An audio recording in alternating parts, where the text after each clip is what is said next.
Apa bani?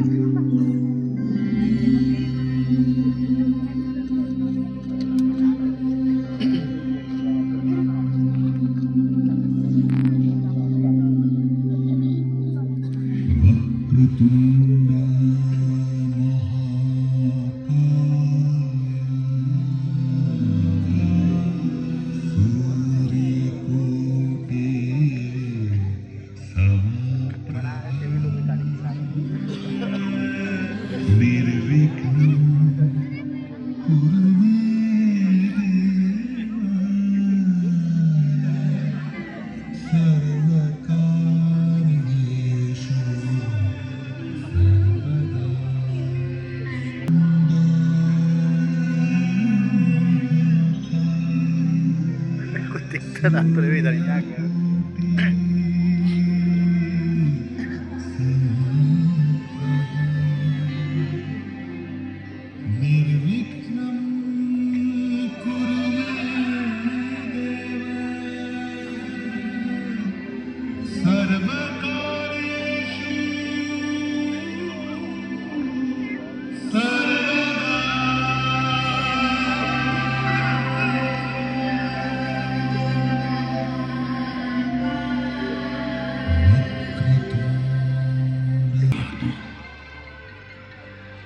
मैंने उस स्वर्णिम युग में जन्म लिया जिसमें राजसिक संरक्षण एवं उत्तम कला एक ऐसे गठबंधन में बन गए कि वास्तुशिल्प जा पहुंची अपनी चरम सीमा पर। मेरे अस्तित्व के रोम रोम में व्याप्त हैं उन महान शिल्पकारों की शिल्प साधना जिनके वंशजों ने अपना समस्त जीवन इस कला को समर्पित कर दिया। चंदेल राजाओं द्वारा निमंत्रित भारतवर्ष के कोने कोने से आए थे हम सभी कलाकार, जिन्होंने इन अद्भुत देवालयों की रचना की। 1000 वर्ष की लंबी आयु में मैंने देखे हैं गौरवशाली साम्राज्य, कला पारखी महाराजाधिराज और साक्षी हम उनके साकार होते हुए सपनों का।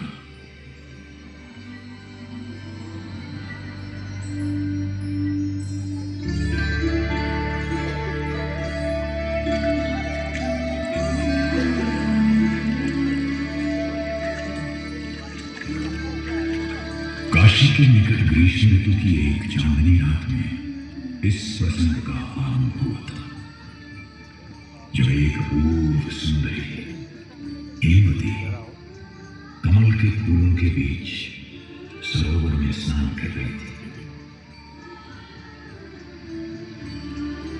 वो सुंदर थी, इतनी सुंदर कि स्वयं रात्रि के देवता चंद्रमा उस पर मोहित हो गए।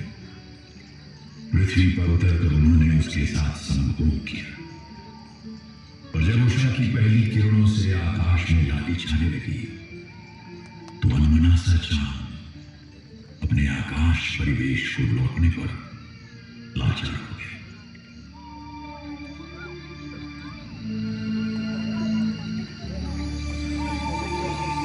ओ लावण्यमयी, अब तुमसे विदा लेनी ही होगी। प्राणनाथ, आपसे बिछड़कर मैं जीऊंगी कैसे? प्रिय, तुम एक पुत्र को जन्म दोगी जो बनेगा एक प्रतापी सम्राट और स्थापना करेगा महान चंद्रवंशी चंदेल साम्राज्य की।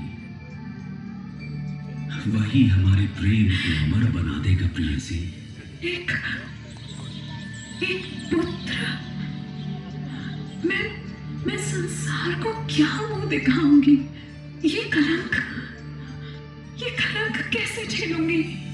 डरो मत हेमवती, हमारा पुत्र गौरवशाली मंदिरों की स्थापना करेगा और उन्हीं से होगा हमारे अवैध संबंधों का प्रायश्चित। परंतु तुम्हें खजुराहो प्रस्थान करना होगा।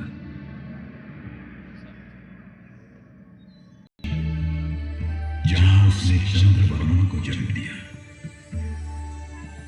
कहते हैं कि उसने ही अपनी माता के पाप का प्रायश्चित करने हेतु 85 मंदिरों का निर्माण करवाया।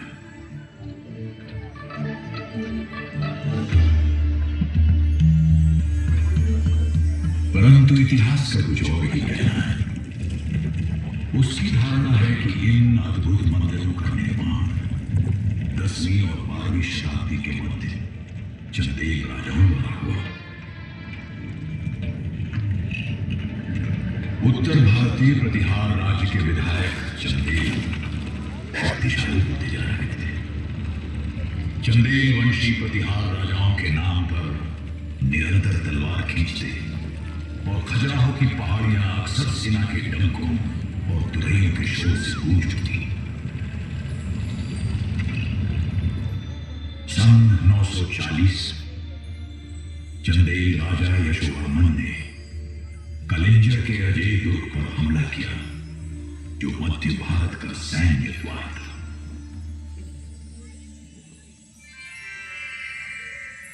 नाथ, खजुराहो चलिए ना। वो आपके पूर्वजों का प्राचीन कार्यस्थल है। वहीं हम इस विशाल विजय का उत्सव मनाएंगे। उत्सव ही नहीं महारानी, हम भगवान विष्णु का एक अद्वितीय मंदिर भी बनवाएंगे। उनके ही प्रताप से तो हमें ये विजय प्राप्त हुई है। यशोवर्मन पारंपरिक तेज और प्रताप से शोभायमान खजुराहो पधारे। राजसमूह की अगुवाई कर रहे थे संगीतकार और उनके पीछे स्वर्णमालाओं से सुसज्जित हाथी, फिर चमचमाते भाले लिए घुड़सवार और उनके पीछे नंगी तलवारें थामे पैदल सैनिक। नगारों नक्कारों की ध्वनि के बीच महाराज पर गौरवशाली उपाधियां न्यौछावर की गई।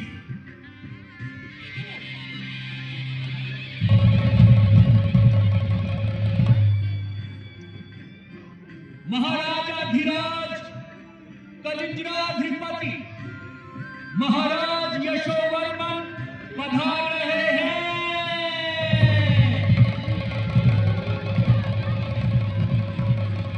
आर्यजन, जी महाराज।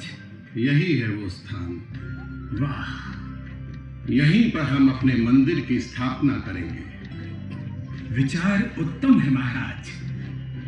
आपके पूर्वजों द्वारा निर्मित मंदिरों के कारण ये स्थली तो पहले ही पवित्र हो चुकी है। किंतु महाराज, इसका स्थपति कौन होगा? ढूंढिए राजमंत्री, ढूंढिए। भारत का कोना कोना छानिए।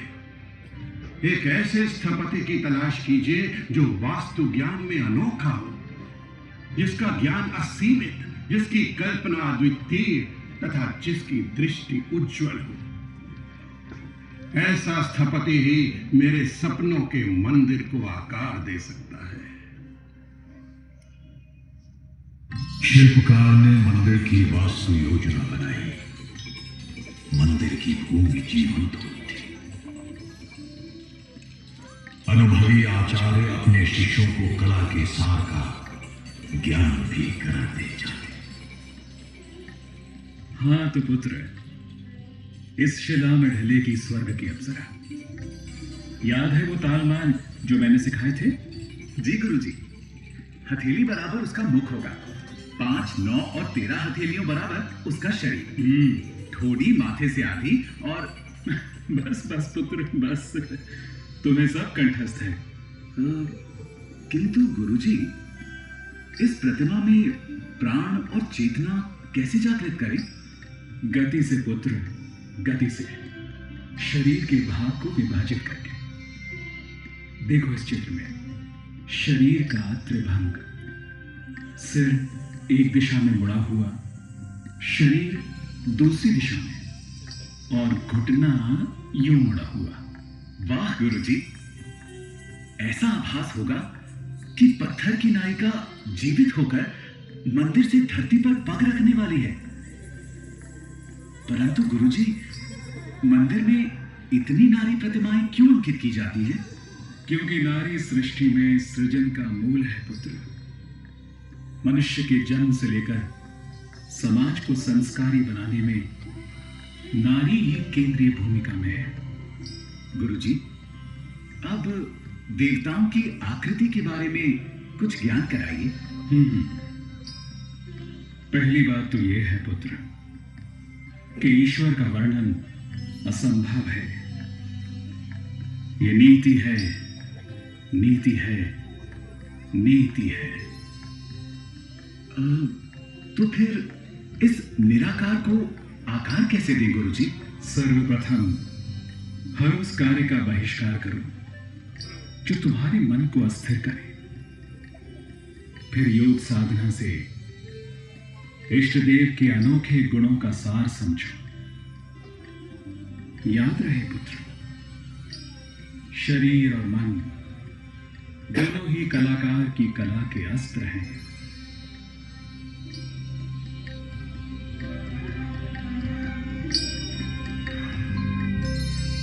यशोवर्मन मंदिर निर्माण की प्रगति परखने प्राय यहां आते।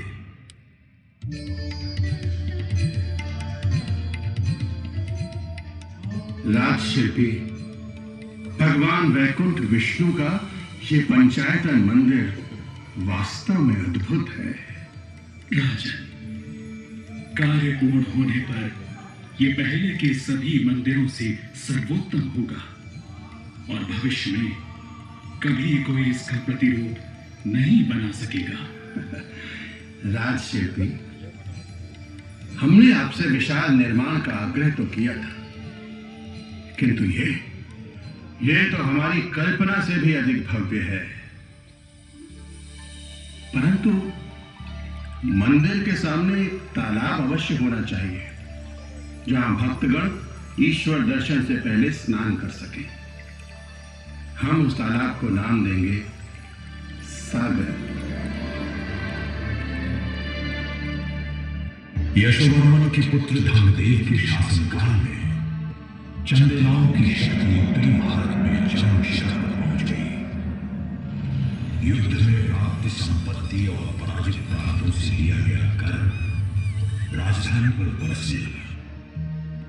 इसी वैभव की कीर्ति फैलाने राजा धर्मदेव ने बनवाया भगवान शिव को समर्पित विश्वनाथ मंदिर।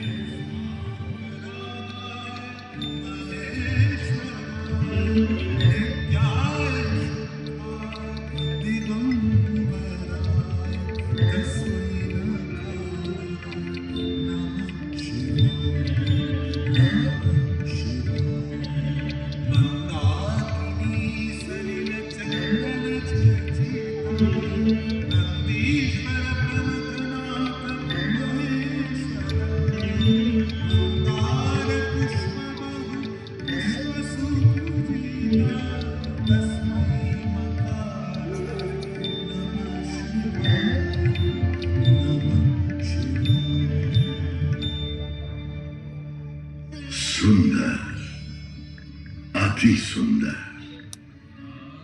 आपकी स्तुति ने हमारा मन हर लिया है कविवर। हमारी ओर से पुरस्कार स्वरूप ये स्वर्ण मुद्राओं की भेंट स्वीकार कीजिए। और अब राजगुरु, जो आज से इस मंदिर की सेवा में रहेंगे, हम ये गोधन, अनाज और खेत आपको भेंट स्वरूप देते हैं, ताकि आप दैनिक चिंताओं से मुक्त होकर राज्य और समाज के कल्याण के लिए ईश्वर की आराधना कर सके। महाराज धर्मदेव के उत्तराधिकारी गंधदेव मंदिर निर्माण की परंपरा को जारी रखते हुए भगवान विष्णु को समर्पित एक और मंदिर की स्थापना की। अग्नि की पवित्र ज्वाला से मंदिर के भूमिखंड की शुद्धि हुई। गहरी खाई बनाकर उसमें समर्पित किए गए धरती के अंतःकरण के प्रतीक सोना, चांदी, तांबा, अनाज और मुट्ठी भर नवरत्न।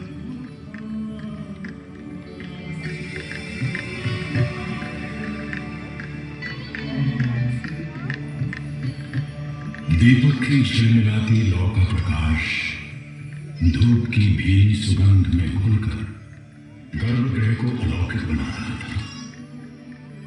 राज दंपति ने पूजा में सृष्टिका को पंचतत्व अर्पित किए। पंच नदियों का पवित्र जल, पृथ्वी की धरोहर पुष्प और फल, वायु से वातावरण को सुगंधमय बनाती धूप, आरती की पावक ज्वाला और गगन में गूंजते घंटियों के स्वर।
सन 1004 में महाराज विद्याधर ने सिंहासन संभाला।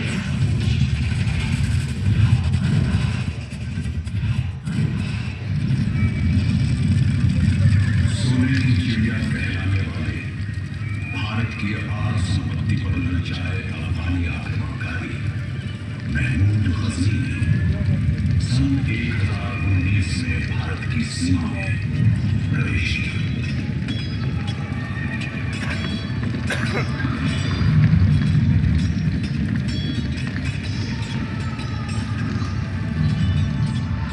उत्तरी भारत की भूमि गजनी की सेना से जूझते वीरों के रक्त से रंग गई।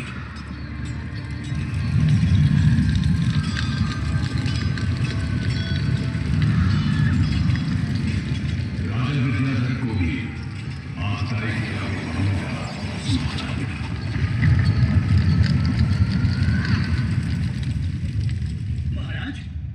महाराज गजनी की सेनाएं कलिंजर की ओर बढ़ती आ रही हैं। हमें इसी बात की आशंका थी। हमारे सहयोगी शासकों को संदेश भेजो और कहो कि इस आक्रमण का सामना संगठित होकर ही किया जा सकता है।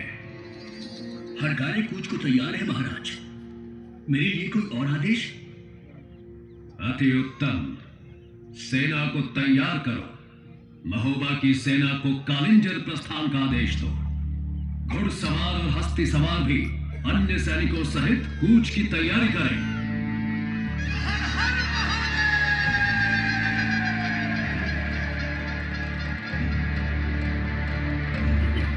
राजा विद्याधर और उनके सहायकों ने एक विराट सेना जुटाई। उनकी संगठित शक्ति ने महमूद गजनी के पांव उखाड़ दिए और उसे पीछे हटने पर नाचा कर दिया।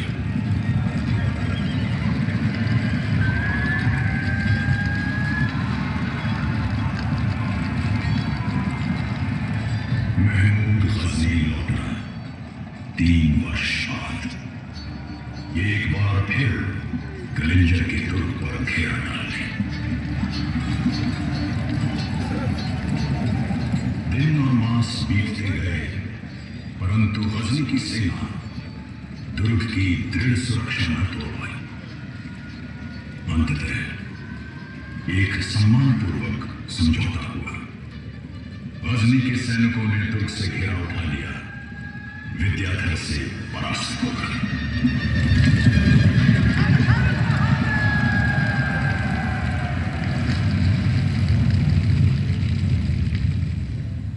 राजा लौटकर खजुराहो आए, विजय से विभोर, मान सम्मान से सुसज्जित। विजयोल्लास में राजा ने कंदरिया महादेव मंदिर का शिलान्यास किया। कैलाश में शिव की स्तुति है।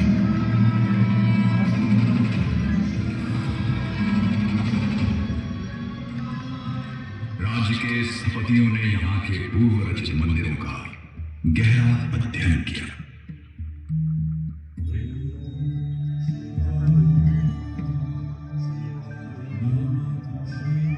इन अद्भुत मंदिरों से उत्कृष्ट देवालय बनाना है, लेकिन मेरी कल्पना उस मुकाम तक कैसे पहुंचे? गुरुजी, क्यों ना ये मंदिर वास्तुकला का एक ऐसा उदाहरण हो जहां वास्तु और शिल्प का संपूर्ण समन्वय देखने को मिले। अति सुंदर विचार, अच्छा है पुत्र। इसी को मूल आधार बनाकर कल्पना करो। रूप और रेखाओं की रागिनी बनकर ईश्वर की महिमा का बखान करेगा ये मंदिर। बिल्कुल, इसका आकार रेखा गणित का एक अनूठा उदाहरण होगा। खड़ी रेखाएं और भूमि के समानांतर खींची पट्टियां अनोखे संतुलन में होंगी और उन पर बनेंगी सैकड़ों मूर्तियां। वाह, कैसा अतुलनीय सम्मिश्रण होगा वास्तु और शिल्प कला का। विलक्षण, सर्वोत्तम। सबसे ऊपर होगा एक गगनचुंबी शिखर, जिसके चारों ओर होगा छोटे शिखरों का समूह। अति सुंदर। और गुरुजी, ये सुंदर तालमेल शिखर को लय और गति देगा।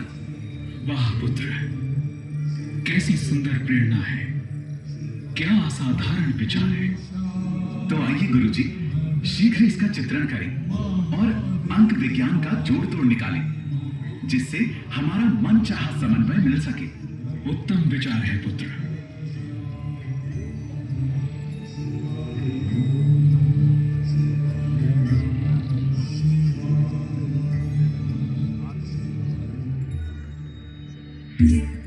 संरचना आरंभ हुई और धीरे धीरे एक शिला पर दूसरी शिला धरते धरते मंदिर का रूप उजागर होने लगा। चोटी तक पहुंचने के लिए एक विशाल ढलान का निर्माण हुआ, जिसके माध्यम से शिलाखंड अपने निश्चित स्थान पर विराजमान किए गए। मंदिर की अंतिम शिला रखने का समय आ गया है। रस्सियां बन गई हैं, खींचो ऊपर। अरे खींचो भाइयों, पूरे बल से। ओह, ये तो बहुत भारी है। मेरी तो मांसपेशियां उतर गई है। ठहरे रखो मित्रों, ठहरे। याद रहे, ये ईश्वर की सेवा है। सेवा, समझ गए ना? पहुंच गए। अब इसे शिखर पर जाएंगे। संभाल के गिर गया तो हम सब पिस जाएंगे। हो गया भाइयों, अंततः भगवान शिव की कंदरा जैसा दिखने वाले कंदारिया महादेव मंदिर का निर्माण पूरा हुआ।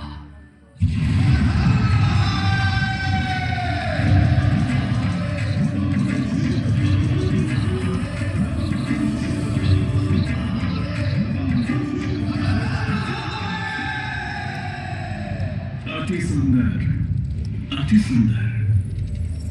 कंदारिया महादेव मंदिर पश्चिमी समूहों के मंदिरों में विशालतम है। कंदारिया का अर्थ होता है कंदर अरे, अर्थात काम को भस्म करने वाला। महादेव को समर्पित ये मंदिर लगभग 107 फुट ऊंचा है। इसके शिखर को छोटे छोटे शिखरों से सुसज्जित किया गया है। ये अपनी भव्यता और पत्थरों की बेजोड़ लयात्मक कला के कारण प्रसिद्ध होगा। इसमें मुखमंडप, मंडप, महामंडप, अंतराल तथा गर्भगृह निर्मित किया गया है। ऐसी थी चंदेल राजाओं की धार्मिक प्रवृत्ति और ऐसी थी उस राज्य की आर्थिक समृद्धि कि यहाँ अनेकों मंदिर बनते रहे। इस पवित्र स्थल में निरंतर राज परिवार के उपासकों, उनके अधीन दासों और राजपुरोहितों का भक्ति कार्य चलता रहता। राजा विद्याधर ने मंदिर के उत्सव में 4 चांद लगाने के लिए कलिंजर से देवदासी को बुलवाया। कंदरिया महादेव के मंडप में इस अलौकिक नृत्य का आनंद भोगने एकत्रित हुआ।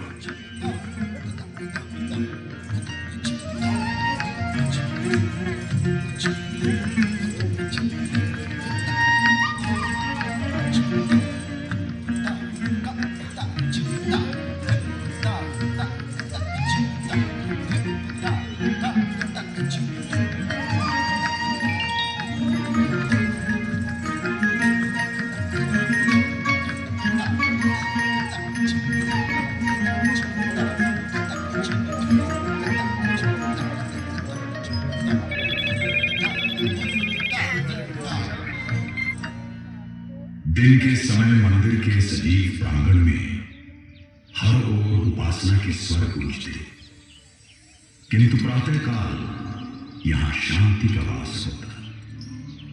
प्रभात लालिमा का पहला आभास होते ही भक्तजन तालाब में स्नान करते, गायत्री मंत्र का जाप करते हुए सूर्यदेव को जल अर्पण करते।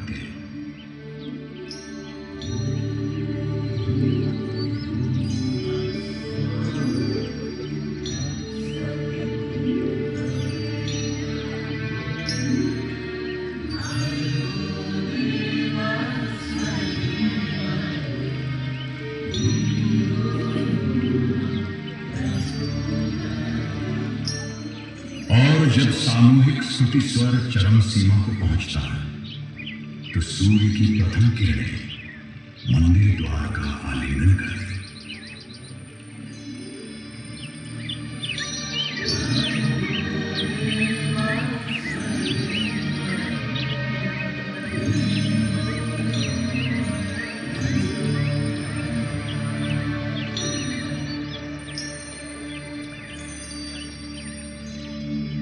राजा विद्याधर का निधन सन 1029 में हुआ। उनके उत्तराधिकारी सैनिक कुशलता में अपने पूर्वजों की भांति दक्ष न थे। इधर राज्य पुराने शत्रुओं और नए मुसलमान आक्रमणकारियों के हमले से डामाडोल हो रहा था। धीरे धीरे